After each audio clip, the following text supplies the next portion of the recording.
Nah, untuk merayakan Hari Tabungan Sedunia, kali ini juga kami akan mengajak Anda melihat bagaimana sih relevansi tabungan di zaman yang sekarang serba investasi. Terus produk-produk tabungannya juga semakin banyak dan cara yang paling jitu untuk menabung itu seperti apa? Nah, kali ini kita sudah akan ngobrol-ngobrol bersama dengan Financial Planner Prita Gozi yang sudah hadir di studio kita kali ini. Selamat pagi Mbak Prita. Selamat pagi Mbak Cita. Kabarnya baik? Baik. Baik, saya naik dulu. Yes. Ini kan hari tabungan sedunia. Kita merayakan menabung. Dan kalau sejak saya kecil sih selalu dikatakan tuh, ayo menabung supaya kaya. Pelan-pelan nabung sedikit-sedikit tapi nanti hasilnya luar biasa. Penting banget ya menabung itu. Oh harus, menabung itu sebetulnya adalah hal yang paling mendasar dalam merencanakan keuangan. Karena dengan menabung manfaat paling utama adalah sebetulnya kita bisa mendapatkan apa yang kita mau. Wow, jadi itu ya sebenarnya awal mulanya kalau kita mau A, kita nabung, kita bisa dapat. Bisa dapat. Betul. Jadi sebetulnya menabung itu adalah jawaban atau solusi kalau kita mau sesuatu, ya nabung dulu. Nah, gitu. itu dia. Tapi selain untuk kita mendapatkan sesuatu yang kita pengenin, dan juga tadi kan aman gitu ya, ada nggak sih manfaat lain dari sebuah tabungan buat kita? Iya, tabungan itu sebetulnya selain pertama mendapatkan apa yang kita mau, yang kedua memberikan keamanan atas fisik uang yang kita punya, yang ketiga membuat kita bisa mengetahui sebetulnya saldo uang kita atau aset kita sudah sampai berapa. Kan kalau zaman dulu nabungnya di celengan gitu misalnya, kita nggak pernah tahu gitu kan di dalamnya itu sudah terkumpul berapa banyak. Betul, Jadi betul. kapan pecahinnya juga kita nggak tahu. Sedangkan kalau dengan adanya tabungan, kita tahu oke, kita misalnya mau beli sesuatu yang harganya sekian rupiah, lalu kita sudah punya uangnya, kita bisa ambil sebagian dulu. Jadi sudah bisa terdata seperti itu ya. Betul. Dan ini juga membangun tentunya habit untuk setiap bulan disisihkan seperti itu. Kalau kita lihat sekarang produk-produk tabungan, tentunya itu kan banyak nih Mbak. Dulu Kak saya taunya Tabanas kalau atau enggak tabungan anak zaman dulu gitu. Tapi sekarang rame banyak sekali. Nah, ini gimana sih cara kita memilih tabungan yang pas gitu untuk kita? Oke, jadi sebetulnya kan konsepnya ada kita menyimpan, ada menabung, ada investasi. Kita nggak usah bahas investasi dulu ya. Kita bahas simpan sama tabung. Simpan itu sebetulnya seperti punya dompet elektronik. Jadi uangnya masuk kemudian keluar lagi dalam bulan yang sama. Sedangkan kalau tabungan itu kita akan nabung sampai uangnya terkumpul, baru nantinya kita ambil saat kita butuh uangnya. Nah, meskipun namanya semuanya tabungan di Indonesia, kita bisa pisahkan kita mau pakai tabungan ini buat menyimpan atau untuk benar-benar menabung. Itu boleh pakai yang namanya tabungan biasa. Tabungan biasa itu ya salah satunya. Itu tabungan biasa. Kemudian ada lagi tabungan berjangka. Apa sih tabungan berjangka? Ini adalah tabungan yang kita sudah committed. Jadi kita udah tahu, oke, saya akan setor selama 12 bulan. Nah, nanti kita baru boleh ambil setelah 12 bulan itu berakhir. Itu tabungan berjangka. Itu yang biasa disebut deposito bukan? Beda lagi. Kalau deposito itu adalah suatu produk di mana kita taruh uang di situ, kita tidak boleh ambil sebelum jatuh tempo, tapi kita tidak melakukan penyetoran lagi.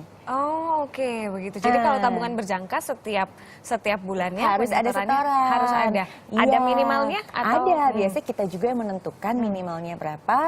Kalau misalnya bank menentukan yang penting minimal misalnya 50.000 atau 100.000, tapi kita boleh tentukan kita mau setornya 500.000 atau 200.000 dan seterusnya. Itu tabungan berjangka.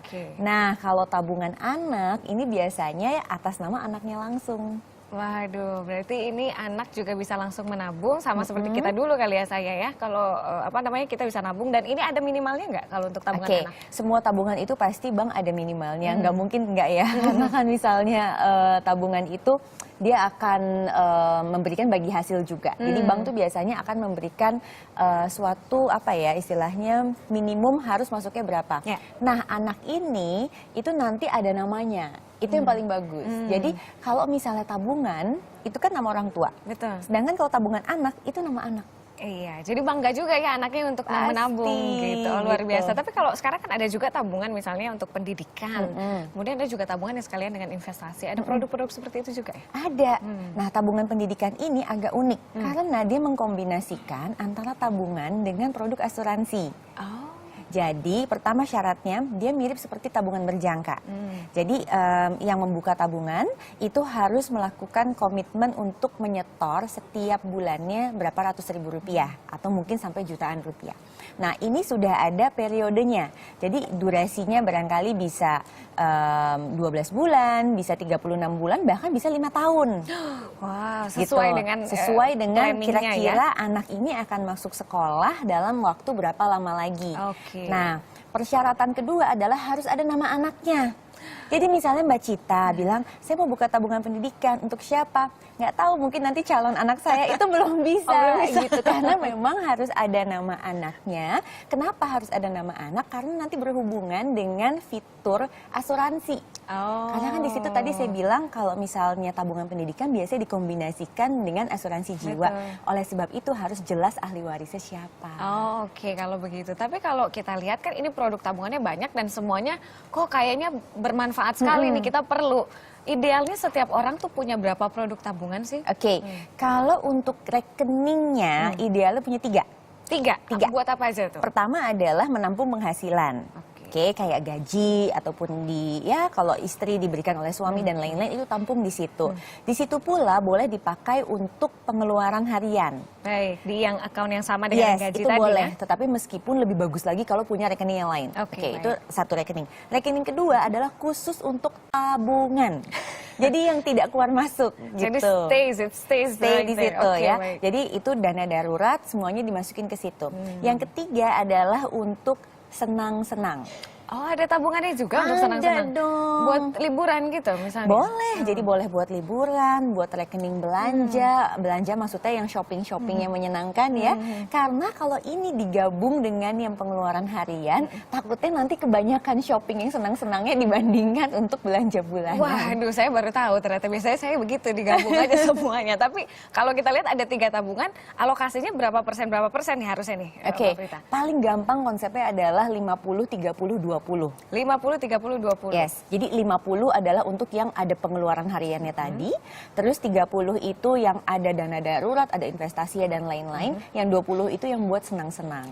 Oke. Itu jadi- paling simple dan paling sederhana. Wah, ternyata dari menabung aja kita sudah bisa merencanakan perencanaan keuangan, melakukan perencanaan keuangan kan basic jadi ya, kan Mbak semua Prita. orang pasti bisa melakukan itu. Wah, luar biasa. Tapi satu lagi yang saya tanya, sekarang kan orang takut kalau misalnya tabungan atau investasi ya, produk-produk dari perbankan itu adalah ekonomi nih. Aduh, kalau ekonominya lagi gunjang-ganjing, kurang pasti. Kok apa tabungan saya aman nih, investasi saya aman? Apa sih yang harus diperhatikan gitu untuk kita yang masyarakat sekarang biasa? kalau gitu ya? misalnya masyarakat biasa mau memilih tabungan saya nabung di mana sih, bank yang mana? Oke, pertama yang kita lihat adalah pilihlah tabungan yang memang dijamin oleh lembaga penjaminan simpanan. Oke, Ini LPS. ada syaratnya. Jadi seperti saat ini itu syaratnya mungkin suku bunganya harus sekitar 7,75% Ya, kalau nggak betul. salah ya. Itu kalau tabungan kita memberikan hasil 9% per tahun misalnya, itu kemungkinan besar tidak dijamin. Oh. Meskipun mungkin produk tabungan lain di bank yang sama itu dijamin LPS. Wah, kita harus jeli berarti ya? Yes, exactly. Jadi kalau mau dapat potensi hasil yang lebih tinggi, otomatis resikonya juga biasanya lebih lebih tinggi. tinggi. Wajar. Oke. Yang kedua adalah perhatikan apakah bank ini punya persyaratan yang mudah. Contoh, kalau deposito, ada bank yang kalau pencairan itu hanya kena biaya administrasi. Tapi ada juga yang kena juga penalti gitu. Jadi kita bisa membandingkan juga.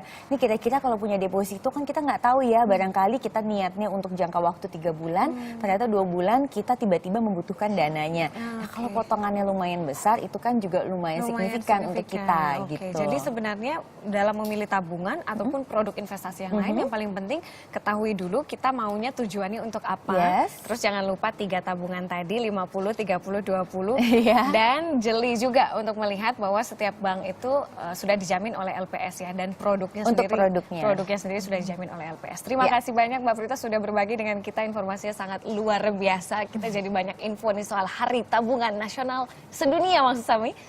Ayo kita menabung. Selanjutnya, kami masih memiliki informasi yang sangat menarik. Sebuah peragaan busana dari barang-barang bekas ternyata menarik perhatian penonton. Seperti apa? Informasinya saat lagi di Indonesia Morning Show.